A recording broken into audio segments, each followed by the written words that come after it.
The attack was already over. The clock had started ticking, and the FBI had not yet heard the sound.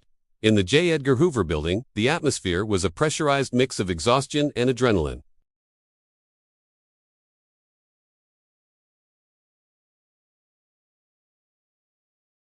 Now, this, a biological agent. The conference room they commandeered was bathed in the sterile glow of fluorescent lights, the large table buried under incident reports, preliminary lab analyses, and maps.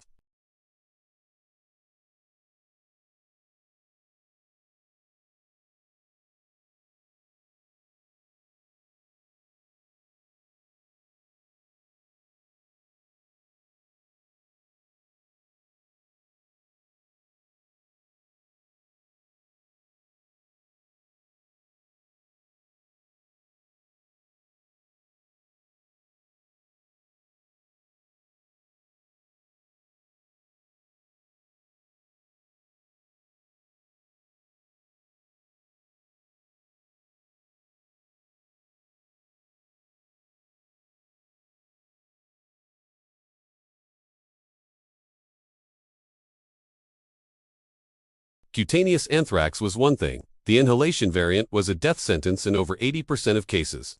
The Bureau was now racing a pathogen, not a person. The lab at the United States Army Medical Research Institute of Infectious Diseases at Fort Detrick was a world away from the FBI's gritty urgency.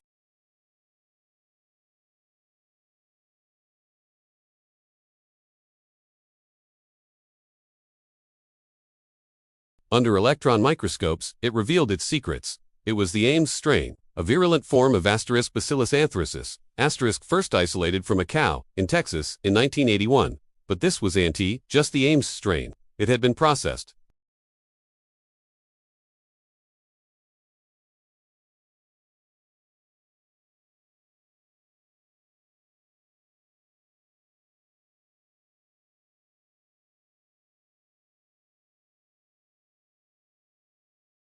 The pool of individuals in the United States who could produce this material was terrifyingly small, numbering perhaps in the dozens. The investigation narrowed from a global manhunt to a painful, inward gaze.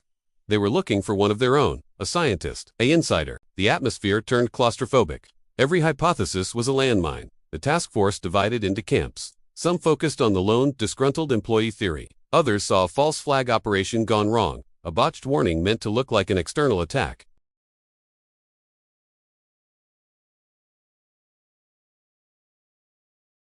Men in moonsuits were spraying down hallways of power with chlorine dioxide gas. The nation watched, not just afraid, but contaminated. A whisper campaign began within the intelligence community. A name surfaced, then another. Each was a respected pillar of the biodefense world.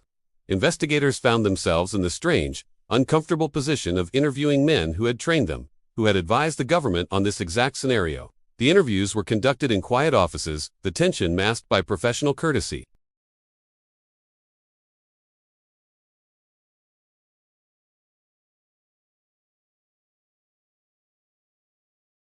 The agent would nod, taking notes, all while thinking, you know how to do this. Do you know how to do this for the wrong reasons? One name kept rising to the top.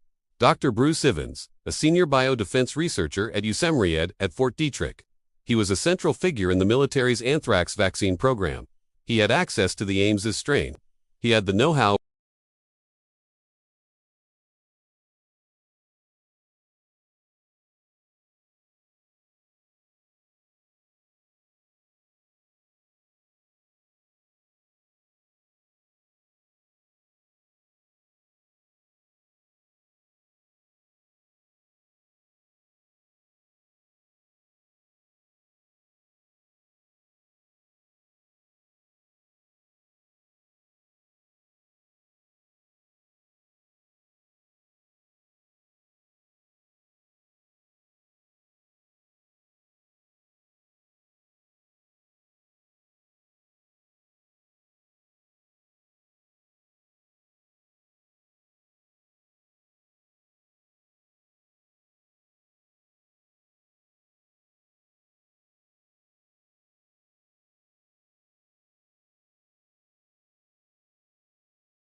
On a hot July day in 2008, nearly 7 years after the first letters were mailed, the Justice Department was preparing to finally file criminal charges against Bruce Ivins.